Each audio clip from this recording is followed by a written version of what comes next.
joint, $100 fine. But you're 21 or you're 75 and they're 18 and a half, it's a $100 fine. This new statute is going to call for a misdemeanor, punishable up to 6 months in jail for anybody over 21 to provide to someone under 21, which of course you can't provide anyone under 18. So all these, you know, you go out with a chick, you're 22 years old, she's 20, you know, take a tow, honey. Next thing you know, you charge a misdemeanor offense of a potential 6 months in jail, as opposed to $100 fine. So many people in the movement are concerned about increased penalties, and I am too. I don't like to increase penalties, you know. I understand the philosophy of the initiative is to hopefully persuade those potential voters that this statute and this initiative will protect children from exposure more than the present, and it probably will, in my mind, and I appreciate that.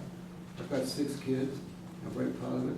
I've got kids from 4 years old to 31.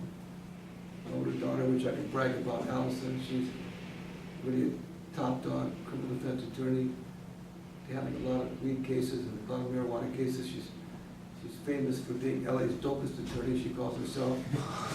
And she went to Beverly High, and she went to Columbia undergrad and Harvard Law School. And she's on it, and she's cool. They just did a whole article about it in the California State Bar Magazine front page article, practicing high in LA. And she's pretty cool. So I'm proud of her. I know what kids are. I have another daughter at Berkeley. No offense to you Bruins, but you know. She's first year at Berkeley. She's very involved with students for saving them. Students for saving students. That's sensible drug policy, right? And I gave the same speech and talked about the marijuana laws up there about 2 months ago. Very well received. And beyond that, I've got 4 kids at Beverly High, 15 and 17, and I've got one little daughter, 4 years old. So I'm very hip to the concerns about kids. I don't want my kids strung out on dope, and I don't want music. Do I think that kids under 18 should use herb? No. Do I think over 18? Arguably, that's a choice they should be able to make for themselves. And I think that's rational. Do I want to see kids stoned out all day long and avoiding their classes? To have problems with that? No. But I think it's, if you're over 18, you should better make a choice in this regard, because I think that marijuana is not so disabilitating or such a danger to the health or safety and the welfare of the individual that they can make that choice for themselves, whether they want to drink coffee or use aspirin or et cetera, et cetera. Those choices should be made for yourself. So I'm very concerned about the protection of minors, but I don't like to have the government involved with that and start increasing penalties, especially as I've indicated. If you're like a 22-year-old kid, you're hanging out with your 20-year-old girlfriend, you'd be exposed to a punishment that would increase as misdemeanor. And it probably is not the kind of misdemeanor that's going to be allowed to be what's called deferred or some kind of program to avoid a conviction on it. I don't think about there's no law here that says that it's going to be like deferred entry of judgment, which is allowed in the possession of marijuana or hashish. All those sections you see in my guide provide that even if you're not medical, obviously, and you get charged with possession of herb, no matter what amount you have, because any amount of marijuana over an ounce is a misdemeanor unless you're charging for sale. So you could have 2 pounds of herb and still be charged with misdemeanor possession, because that's all it is, unless you're selling it. But you can also go to diversion, which means a deferred entry of judgment. You get it dismissed in 18 months if you just cool it and go to the programs. Usually that's all it takes. There's no provision for that, as far as I know, in the law, that if a kid does hand a little herb to his girlfriend and gets busted, be facing these charges. And one of the problems with the laws about marijuana is that people that have federal funding for their school, they're precluded from obtaining funding if they're convicted of a marijuana offense. That's a big problem for a lot of kids, you know. So I don't like to see those kind of offenses end up with convictions on them. Anyway, it says here that, let's see if I got the actual information regarding that. But anyway, my understanding, that was the law. And I guess with everything in the world, it's compromise.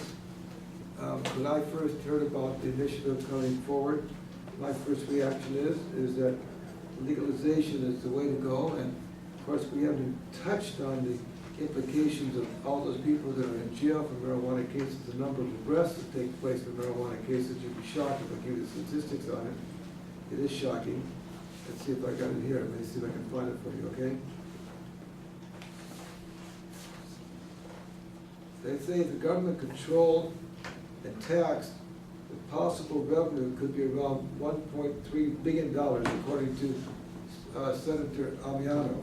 Now, Senator Amiano is a senator up in California legislature. He has introduced a bill last year at the behest of NORML. We had this bill that we proposed he should put up. And then basically it's the same thing, taxing and regulating. And he tried to propose its passage last year. And it got through what's called the lower houses, lower committees, the Ways and Means Committee. It did pass, but it didn't get far enough into along the line before the end of the legislature, so it died before it could go further. But it's going to be reintroduced. And he's done a lot of study and done a lot of interesting, got a lot of information regarding what kind of dollars could be generated from the taxing and regulating marijuana, as opposed to what's currently going on is the black market, which we're all left out of. I mean, marijuana is being sold, possessed, and transported. It's a $1 billion industry in California. It's supposed to be the #1 cash crop, and we're left out of it because of these arbitrary marijuana laws. And we also, not on that end, we're left out as far as the taxing and regulation and getting a piece of the action, but we're also screwed because we're paying for our incarceration of people that shouldn't be there. Amongst other people, I'll tell you that one thing I'd like to illustrate how bad these laws are is that we have a 3-strike law in California, which I fought for to end with regard to that. The fact is, if you have 2 prior strikes, which means he's 18 years old, he breaks into 2 people's homes, for example, and now he's 54 years old, gets busted cultivating marijuana, he's not a patient, it's a felony, and he can't get a diversion because they don't think it's for personal use. He go to prison for life, state prison for life, 25 to life. We have 35 people in state prison for life for solely only marijuana offenses. And some of those people are people that were in jail, 2 strikes, and got a joint while they were in custody.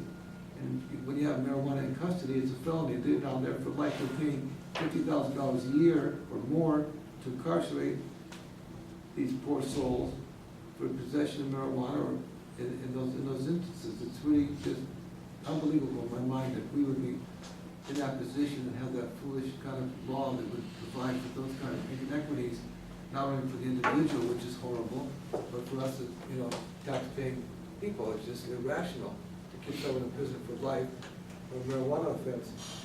But that's really what we have, because we did fight to change the 3-strike laws. Most people voted for it, thinking that 3 strikes meant that you had to have 3 serious felonies, meaning the 3rd one would also be rape, robbery, kidnapping, armed robbery, something along those lines that would justify a life sentence for someone who committed 2 similar sentences previous, although in my mind that's still way out of whack because you should depend on the individual as opposed to the crime. But today, the view of the law and the courts is they punish the crime, not the person. The person could be walking on water, be a saint, but they do X crime, they're going to get X amount of punishment. It's kind of sad because that one of the individuals pretty much ignored as to what kind of punishment they're going to endure. It depends on the type of crime they committed. And those crimes could always have mitigation, as you well know. They could have circumstances that were not explained, and the fact that they were convicted, but those matters don't seem to make much difference to the courts these days. They just lock them up and spend the dollars on not only the prisons, but now on private prisons. And that's a big problem because the fact that they are protecting the citizens, or the people in custody, and providing medical treatment and all the other things that are humane in question. It says California prisons are not overflowing with marijuana criminals. Only about 1,630 people are in prison for marijuana cases. I think that's substantial myself. I thought those 1,630 spaces could be there for people that are much more